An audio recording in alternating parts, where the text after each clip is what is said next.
Alors, je suis Patrice Weigel, je viens d'Alsace. Je vis dans un petit village entre Mulhouse et la frontière suisse.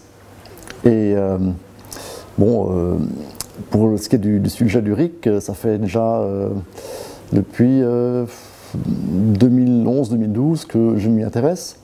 Et depuis 2013, donc, je suis membre de Article 3, l'association qui promeut qu'on inscrive donc, le RIC dans l'article 3 de la Constitution. Voilà.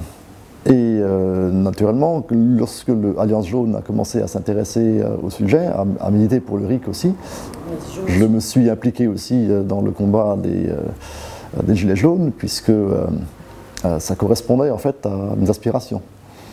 Et si on avait le RIC en place dans la Constitution, eh bien, nous pourrions régler ces problèmes qui ont suscité les manifestations de Gilets jaunes sans passer par des manifestations, sans passer par la violence, sans passer par tout ce désordre.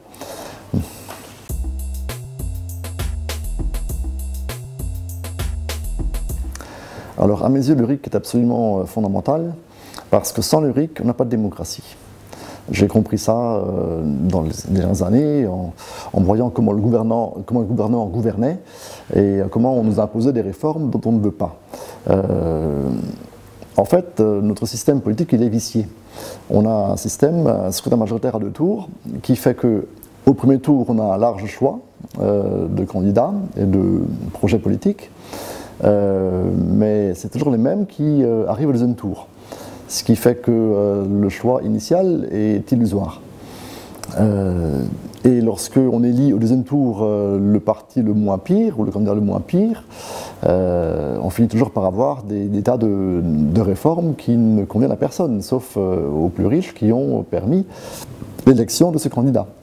Et donc, résultat, si on n'a pas un contre-pouvoir citoyen, à travers le RIC, eh ben, on est tout nu devant le pouvoir politique.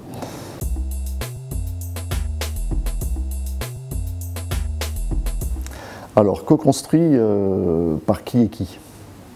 Les citoyens entre eux, là je dis ok, c'est très bien. Avec les élus, je suis plus sceptique. Comment le faire passer? Il faut des moyens de pression. Alors, ce que les Gilets jaunes ont utilisé comme moyen de pression jusqu'à présent, c'est des manifestations dans les rues. Ça, c'est limite, parce que au départ, on avait un soutien populaire important.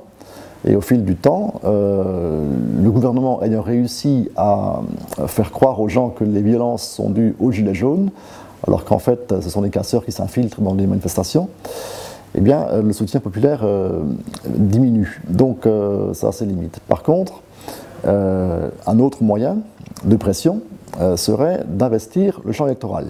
C'est ce qu'on fait avec les gilets jaunes.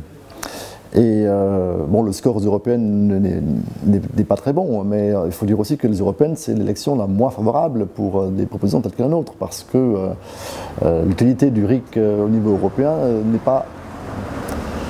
pas évidente. Mais au niveau municipal, au niveau local, au niveau national même, c'est un point très important, et donc on peut facilement argumenter. Et c'est pour ça que si on est présent aux élections qui viennent ces prochaines années, donc municipales en 2020, en 2021, départementales, régionales, et puis en 2022 aussi, les élections de députés et puis les présidentielles, là, ça peut avoir un impact, un poids. Sachant que lorsque nous aurons le RIC, eh bien, il n'y aura plus aucune raison que les Gilets jaunes se présentent aux élections. Une fois le but atteint, eh bien, après, on fera des votations.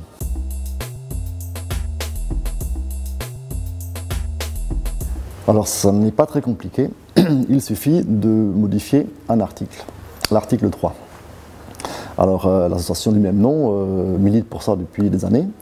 Comme Gilets jaunes, je pense qu'on pourrait même aller plus loin dans la modification de l'article 3 en proposant d'écrire que la souveraineté nationale appartient au peuple, qu'il l'exerce par le référendum d'initiative citoyenne ou qu'il la délègue à des représentants.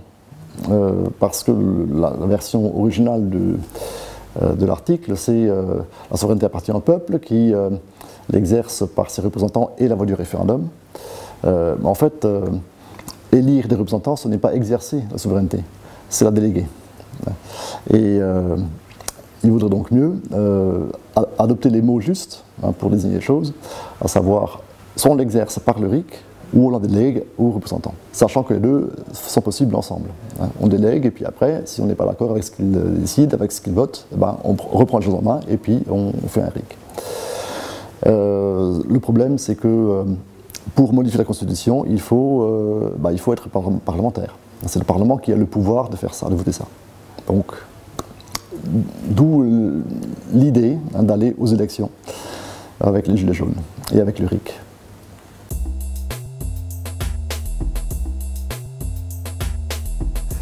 Alors, il faudrait déjà voir pour quelles raisons cette personne est contre le RIC. Il y a des bonnes raisons et des mauvaises.